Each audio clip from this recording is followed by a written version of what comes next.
Hello student. इस video में class 10th physics chapter light part 1 revision करेंगे। तो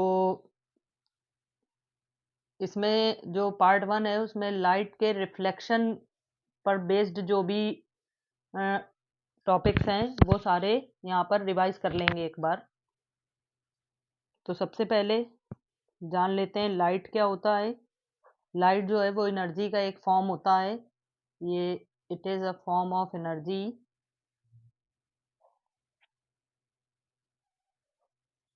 और लाइट जो है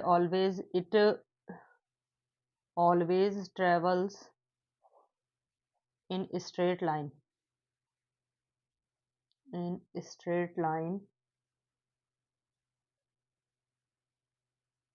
it has dual nature. Light का नेचर डुअल होता है। डुअल नेचर मीन्स लाइट जो है कभी कभी वेव नेचर शो करती है, कभी पार्टिकल नेचर। अब इसी बेस पर लाइट की कुछ फिनोमिनाज हैं जिनसे लाइट का वेव नेचर देखा जा सकता है और कुछ फिनोमिनाज हैं जिनसे लाइट का पार्टिकल नेचर देखा जा सकता है। और नेक्स्ट है it travels with the speed of 3 into 10 to the power 8 meter per second in air, which is fastest. Light जो है वो एयर में 3 into 10 to the power 8 metre per second की वेलोसिटी से ट्रेवल करती है, जो सबसे ज़्यादा वेलोसिटी होती है। और वैक्यूम में भी 3.00 समथिंग करके कोई वैल्यू होती है, तो वैक्यूम में भी यही वैल्यू ले ली जाती है। तो ये कुछ एक और लाइट के बारे में एक और पॉइंट जान लेंगे। It is an electromagnetic wave. Electromagnetic wave, ये लाइट से रिलेटेड कुछ पॉइंट थे। अब इसमें सबसे मेन जो है वो रिफ्लेक्शन ऑफ लाइट समझ लेंगे। क्या होता है रिफ्लेक्शन ऑफ लाइट?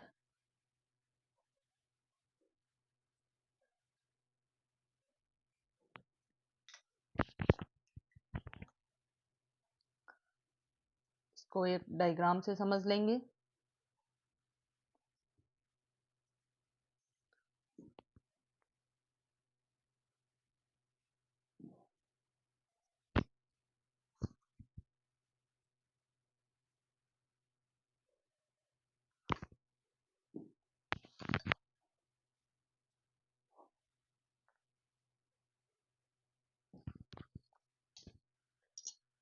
किसी भी पॉलिश्ड सरफेस पर जब लाइट की कोई भी रे फॉल होती है तो वो उसी पॉलिश्ड सरफेस से स्ट्राइक हो करके उसी सेम मीडियम में वापस चली जाती है। इसी फिनोमिना को रिफ्लेक्शन ऑफ लाइट कहा जाता है। इसको शॉर्ट में कह सकते हैं बाउंसिंग बैक ऑफ लाइट रे फ्रॉम अ पॉलिश्ड सरफेस।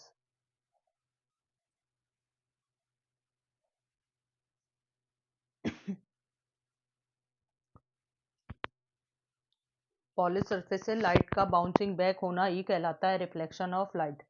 अब इसमें जो डायग्राम है इसमें कुछ पॉइंट समझ लेंगे। जो लाइट की रे मिरर पर फॉल होती है उसको इंसिडेंट कहते हैं, इंसिडेंट रे।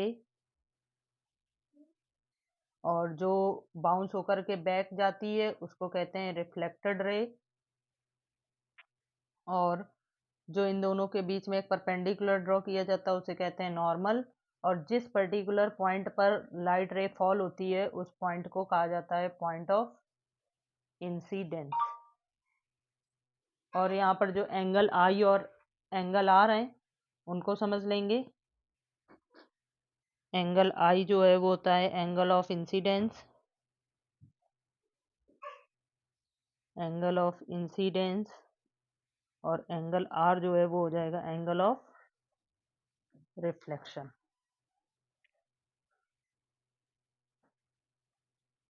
अब इसी में रिफ्लेक्शन के दो लॉ होते हैं, laws of reflection of light. तो अब पढ़ते हैं laws of reflection of light.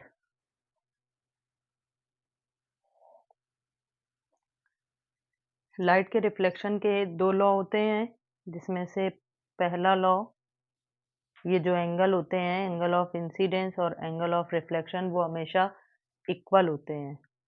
और दूसरा लॉ होता है इंसिडेंट रे, रिफ्लेक्टेड रे और नॉर्मल, ये तीनों एक ही पॉइंट पर लाई करती हैं। उस पॉइंट को पॉइंट ऑफ इंसिडेंस कहा जाता है। Incident ray, reflected ray and normal all lie at the same plane, या इसको पॉइंट ऑफ इंसिडेंस भी कह सकते हैं।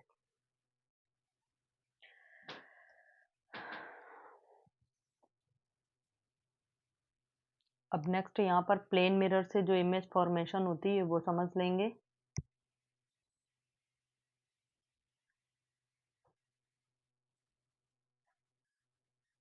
प्लेन मिरर जो है वो एक ऐसा मिरर जिसकी सरफेस प्लेन होती है, उसको प्लेन मिरर कहा जाता है।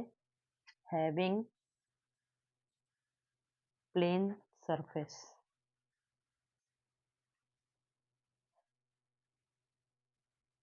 और इसके द्वारा जो इमेज बनती है वो समझ लेंगे, क्योंकि वो एक बहुत ही इम्पोर्टेंट टॉपिक है, image formation by a plane mirror.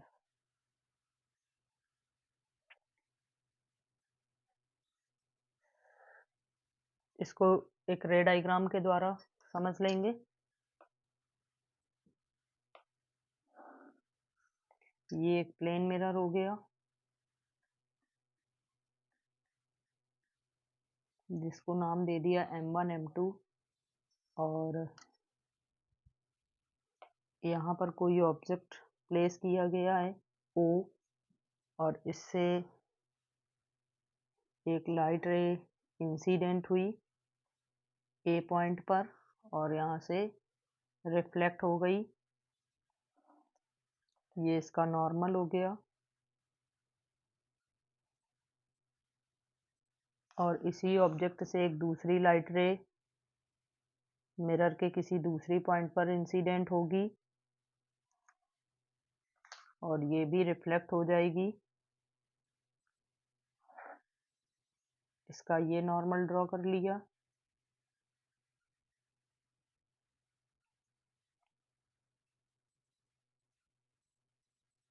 तो ये दोनों लाइट रे आफ्टर रिफ्लेक्शन किसी भी पॉइंट पर इंटरसेक्ट नहीं कर रही हैं, तो इसलिए इन लाइट रे को जब बैक साइड बढ़ाया जाएगा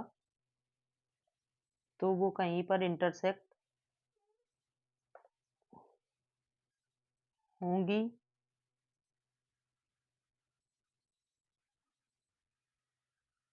और ये जो पॉइंट मिला है जहाँ पर ये दोनों रिफ्लेक्टेड लाइट रेज को बैक साइड बढ़ाने पर इंटरसेक्ट हुए हैं, उस पॉइंट पर ही इस ऑब्जेक्ट की इमेज फॉर्म होगी, जिसे आई से रिप्रेजेंट कर दिया गया है। और इनके एंगल ले लेंगे I1, ये हो जाएगा R1, ये I2, ये R2। अब इसमें क्या है, इस प्लेन मिरर के द्वारा जो इमेज फॉर्म हुई है उसके बारे में जान लेंगे। इमेज फॉर्म, जो इमेज फॉर्म हुई है उसका साइज, उसका पोजीशन और उसका नेचर। तो इसका साइज जो है वो ऑब्जेक्ट के साइज के बराबर का ही है, same as object. Position behind the mirror, ये जो इमेज बन रही है वो मिरर के पीछे बन रही है। और नेचर हो जाएगा इसका वर्चुअल। अब इसमें प्लेन मिरर के जो यूज हैं वो भी इम्पोर्टेंट हो जाते हैं। कोई भी मिरर हो, plane mirror, convex mirror, concave mirror, सभी के यूजेस जो हैं वो बहुत ही इम्पोर्टेंट हैं। और प्लेन मिरर जो है वो सीइंग मिरर की तरह भी यूज़ किया जाता है, जिसमें हम लोग फेस देखते हैं, या ड्रेसिंग मिरर की तरह भी यूज़ किया जाता है। और अब इसके आगे हम स्फेरिकल मिरर समझेंगे, या स्फेरिकल मिरर को ही कर्व्ड मिरर भी कहा जाता है। स्फेरिकल मिरर या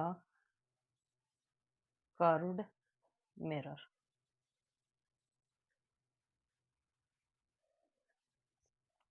एक ऐसा मिरर जिसकी सरफेस जो है वो कर्व्ड होगी, हैविंग कर्व्ड और स्फेरिकल सरफेस।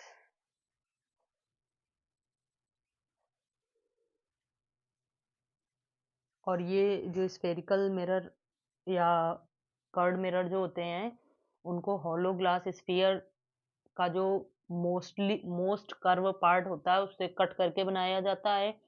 और जब सबसे ज़्यादा कर्व वाला पार्ट कट कर लिया जाता है तो उसमें एक साइड पॉलिश की जाती है, दूसरी साइड से लाइट का रिफ्लेक्शन कराया जाता है। तो इसी बेस पर ये मिरर जो हैं वो 2 टाइप में डिवाइड हो जाते हैं। एक कॉनकेव मिरर, दूसरा convex mirror.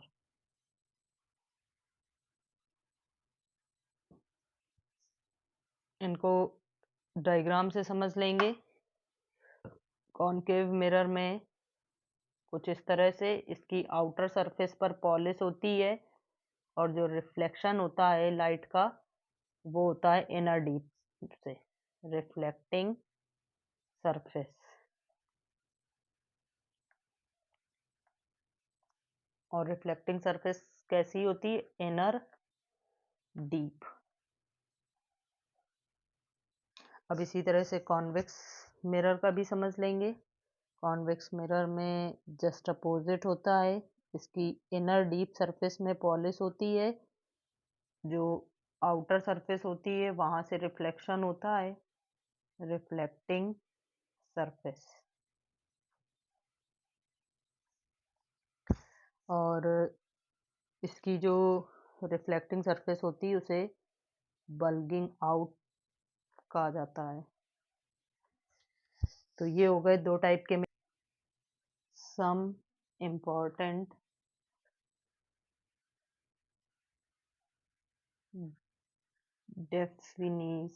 definitions based on spherical mirror।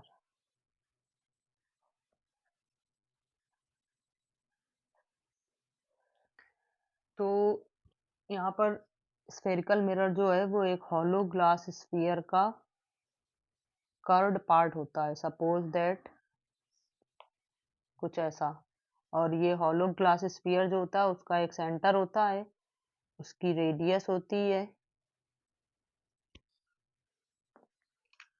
जो रेडियस होती है उसको R से रिप्रेजेंट किया गया, सेंटर को C से। और ये जो एक पार्ट है M1 M2, ये हो गया एक स्फेरिकल मिरर, क्योंकि यही इस हॉलो ग्लास स्फीयर का सबसे ज़्यादा कर्व्ड पार्ट है या सबसे ज़्यादा स्फेरिकल पार्ट है। इसी को as a spherical mirror use किया जाता है। और इसी का जो मिड पॉइंट होता है वो कहलाता है पोल। और एक स्ट्रेट लाइन जो सेंटर ऑफ कर्वेचर और पोल से पास होती है, इस स्ट्रेट लाइन को प्रिंसिपल एक्सिस बोला जाता है।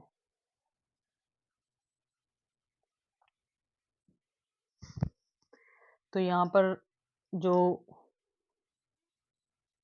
पॉइंट हो गए, सबसे पहले हो जाएगा पोल,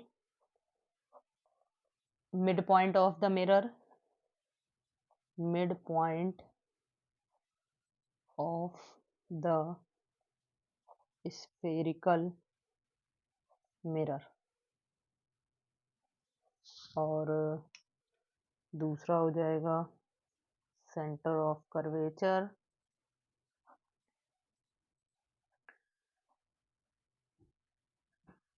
ये centre of hollow glass sphere, centre of hollow glass sphere.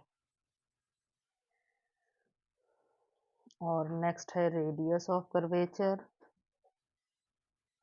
Radius of curvature.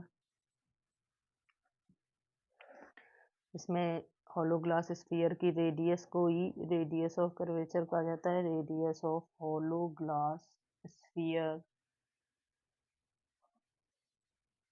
और नेक्स्ट है इसमें principal axis,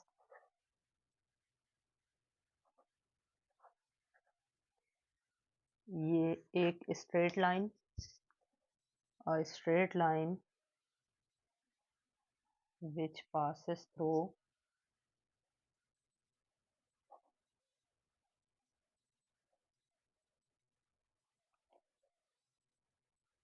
C and P. C means center of curvature, P means pole। और एक इसका नेक्स्ट और टर्म समझ लेंगे, एयर प्रेशर।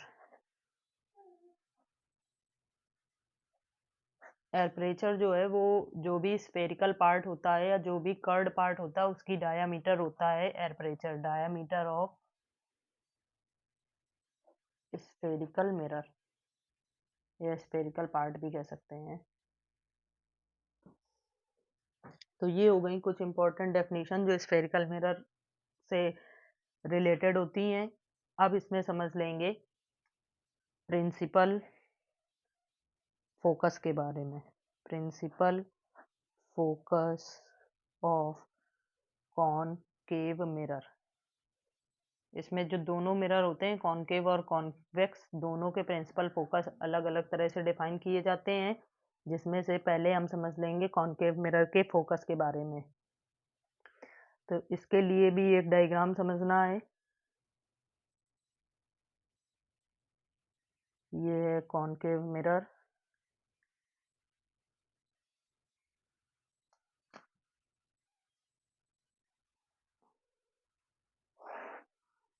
एक ये इसका मिड पॉइंट हो गया पोल, और इस कॉनकेव मिरर पर पैरेलल लाइट रे जो फॉल होती हैं वो आफ्टर रिफ्लेक्शन प्रिंसिपल एक्सिस के किसी एक पॉइंट पर कन्वर्ज होती हैं या कह सकते हैं मीट होती हैं।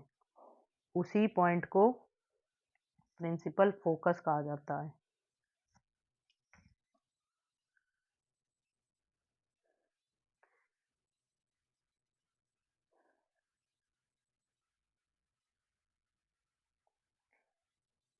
लाइट में जो भी रे डायग्राम है वही सबसे ज़्यादा इम्पोर्टेंट है, और ये सारे डायग्राम क्लीन बनने चाहिए।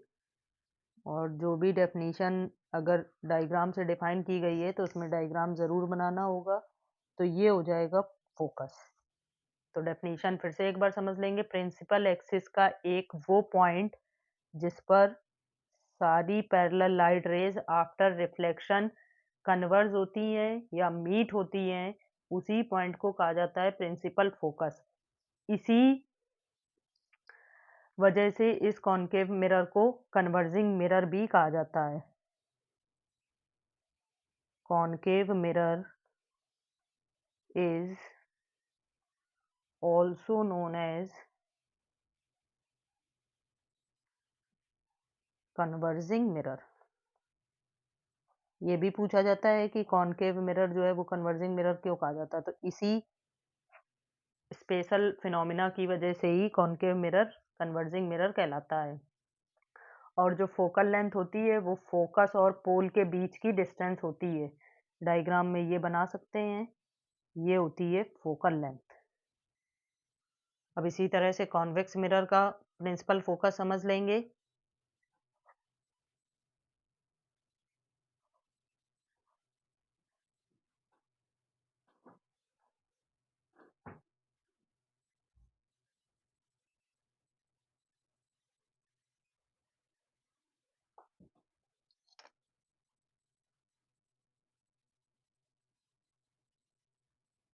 ये है कॉन्वेक्स मिरर, इसकी इनर डीप सरफेस पर पॉलिश है, आउटर सरफेस से लाइट का रिफ्लेक्शन होगा। या बल्गिंग आउट सरफेस से लाइट का रिफ्लेक्शन होगा। ये इसका पोल हो गया। और इस मिरर में जब भी पैरेलल लाइट रे इंसिडेंट होती हैं तो आफ्टर रिफ्लेक्शन ये सारी लाइट रेज डाइवर्ज हो जाती हैं।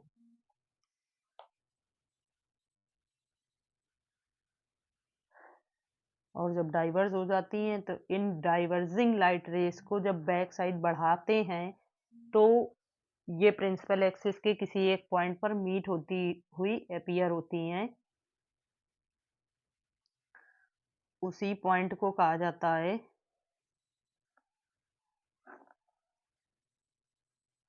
Principal focus of convex mirror.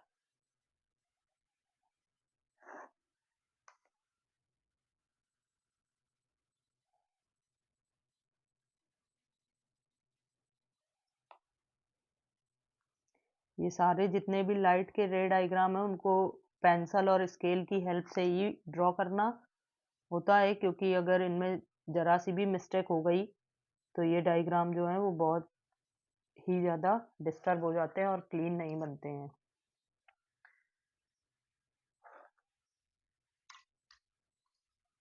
तो ये जो पर्टिकुलर पॉइंट होगा ये होगा कॉन्वेक्स मिरर का फोकस। ये सारी इंसिडेंट लाइट रेज हो गई, ये हो गई रिफ्लेक्टेड लाइट रेज। और इन्हीं रिफ्लेक्टेड लाइट रेज को जब बैक साइड बढ़ाएंगे तो एक पॉइंट पर मीट होती हुई अपीयर होती है, उसको कहा जाता है कॉन्वेक्स मिरर का फोकस या प्रिंसिपल फोकस। और पोल और फोकस के बीच की डिस्टेंस होती है फोकल लेंथ। और इस कॉनकेव इसी प्रॉपर्टी की वजह से कॉन्वेक्स मिरर का दूसरा नाम होता है diverging mirror. Convex mirror is also known as diverging mirror।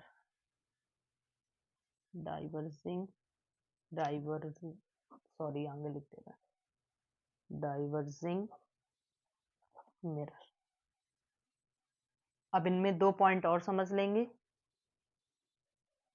Concave mirror का जो फोकस होता है, concave mirror has real focus. और इसी में दूसरा point, convex mirror has virtual focus. Multiple में ये भी पूछा जा सकता है कि कौन सा मिरर कैसा फोकस कंसिस्ट करता है। तो ये हो गए प्रिंसिपल फोकस के बारे में।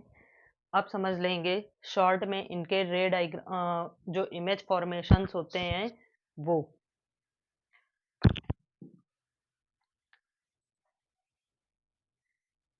Image formation bye concave mirror.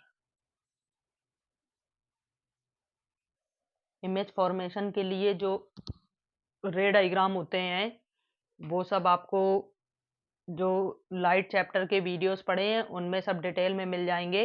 यहाँ पर शॉर्ट में एक टेबल के द्वारा इमेज फॉर्मेशन समझाई जाएगी, तो समझते हैं। अब कॉनकेव मिरर से जो इमेज फॉर्मेशन होती है उसको कैसे लर्न करना है।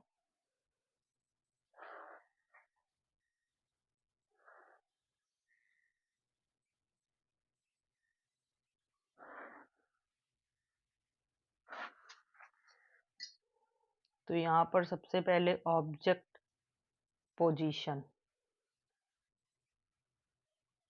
फिर उसके बाद यहाँ पर इमेज पोजीशन, फिर साइज ऑफ इमेज और nature of image. Concave mirror में ऑब्जेक्ट की अलग अलग पोजीशन और फिर उसी बेस पर इमेज कहाँ बन रही है, इमेज का साइज कैसा है और उसका नेचर कैसा है, वो इस टेबल से समझ लेंगे। तो फर्स्ट, जब इन्फिनिटी पर ऑब्जेक्ट रखा होता है तो इमेज जो है वो बनती है एट फोकस और इसका साइज जो है वो मच लार्जर होता है, सॉरी मच स्मॉलर होता है ऑब्जेक्ट से, मच स्मॉलर देन ऑब्जेक्ट। और जो नेचर होता है वो होता है रियल एंड इन्वर्टेड।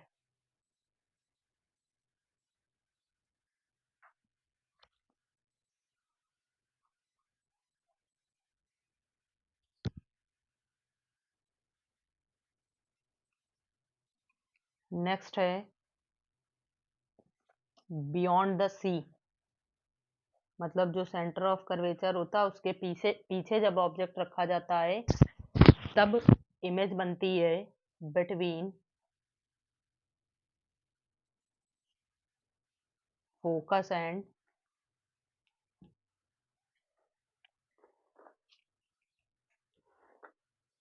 पोल के बीच में। और इसका साइज जो है वो स्मॉलर देन ऑब्जेक्ट होता है, स्मॉलर देन ऑब्जेक्ट।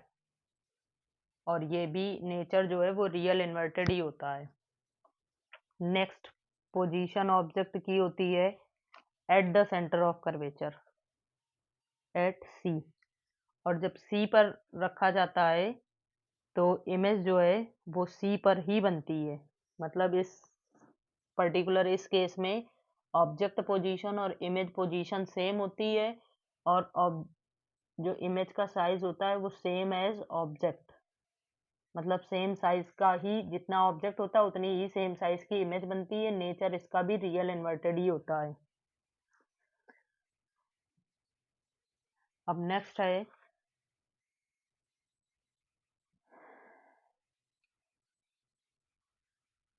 बिटवीन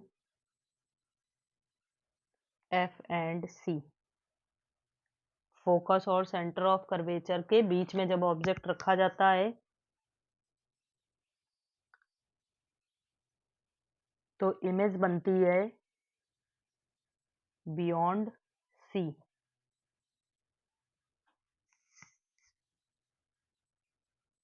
और इसमें जो है साइज हो जाता है larger,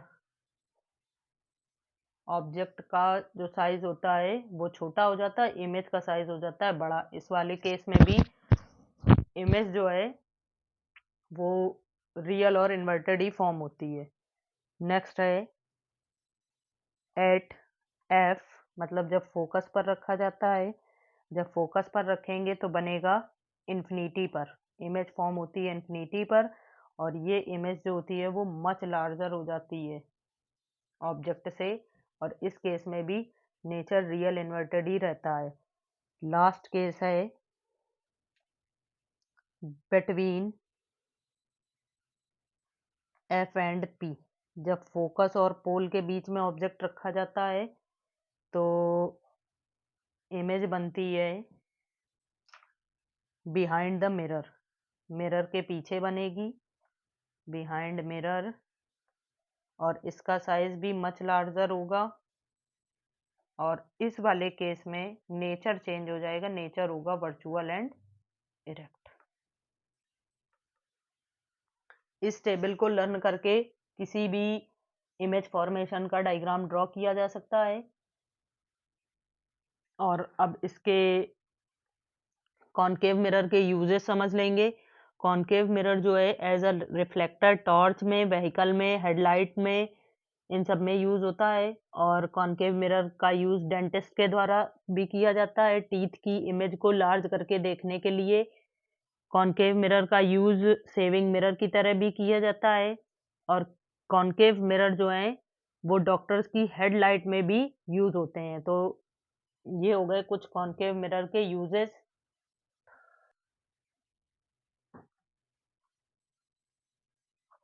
image formation by convex mirror.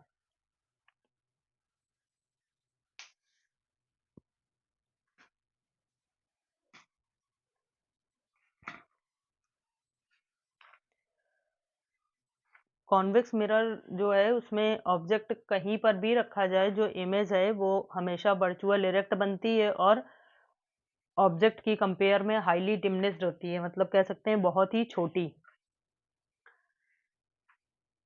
तो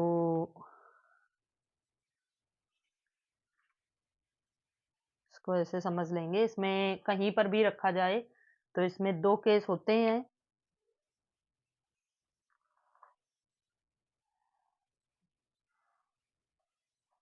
एक हो जाएगा ऑब्जेक्ट पोजीशन का और एक हो जाएगा इमेज पोजीशन। इसमें साइज और नेचर।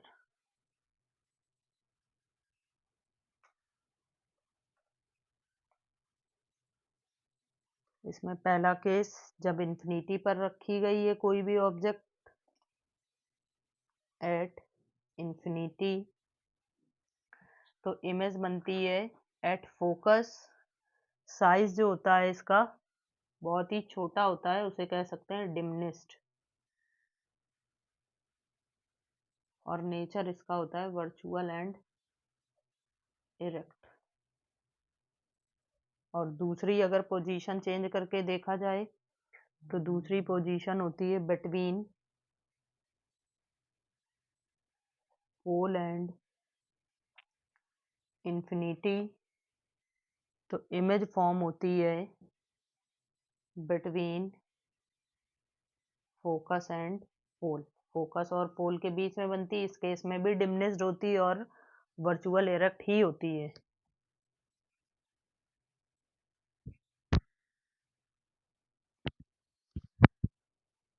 तो ये कॉन्वेक्स मिरर के द्वारा जो इमेज फॉर्मेशन होती है उसके object position, image position, size और नेचर के बारे में जान लिया।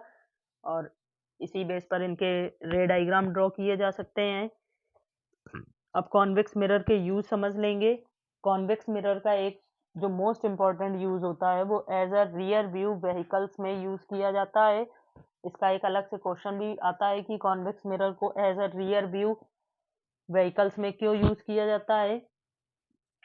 वो इसलिए यूज किया जाता है क्योंकि कॉन्वेक्स मिरर की स्पेशल जो प्रॉपर्टी होती है वो किसी भी ऑब्जेक्ट की इमेज को स्मॉलर करके दिखाता है और उस इमेज की उस ऑब्जेक्ट की जो इमेज बनती है वो हमेशा वर्चुअल और सीधी होती है। तो इसलिए एक्सीडेंट जो होते हैं उनको होने से बचाया जा सकता है। तो व्हीकल में कॉन्वेक्स मिरर का use as a rear view भी किया जाता है। और दूसरा है कॉन्वेक्स मिरर जो है वो सॉफ्ट सिक्योरिटी मिरर की तरह भी यूज होते थे। तो ये हो गए कॉन्वेक्स मिरर के यूज। अब इसमें साइन कन्वेंशन और समझ लेंगे दोनों मिरर के।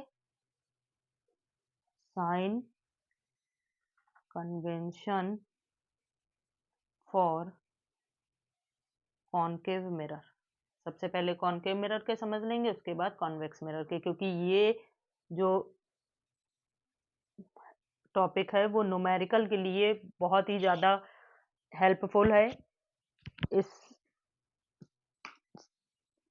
Sign convention for concave mirror, तो कॉनकेव मिरर जो है वो कुछ इस तरह से होता था। यहाँ पर इसका पोल हो गया, यहाँ कहीं इसका फोकस होता था, ये इसकी फोकल लेंथ होती थी। तो इसमें ऑब्जेक्ट जो है वो हमेशा लेफ्ट साइड ही रखा जाता है। इस वजह से जो ऑब्जेक्ट डिस्टेंस होती है, ऑब्जेक्ट डिस्टेंस, इसको यू से रिप्रेजेंट किया जाता है, is always taken as negative. क्योंकि ऑब्जेक्ट जो है वो हमेशा लेफ्ट साइड रखा जाता है, इस वजह से ऑब्जेक्ट डिस्टेंस यू जो है वो हमेशा निगेटिव ही लेना होता है। नेक्स्ट है focal length. Focal length small F से रिप्रेजेंट किया जाता है। ये जो है इज टेकन एज, इसमें फोकल लेंथ जो है वो माइनस एक्स एक्सिस में होने की वजह से ये भी निगेटिव ही ली जाती है। नेक्स्ट इसमें बचा इमेज डिस्टेंस, या इसी को वी कहा जाता है। इमेज डिस्टेंस वी इज, इसमें दो पार्ट हो जाते हैं, taken as negative when image is real and inverted,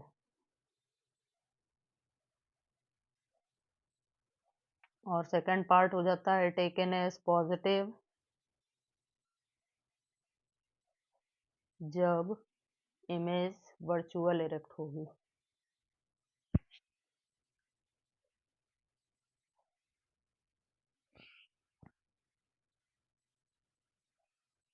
तो ये साइन कन्वेंशन हो गए कॉनकेव मिरर के। अब इसी तरह से समझ लेंगे फॉर कॉन्वेक्स मिरर।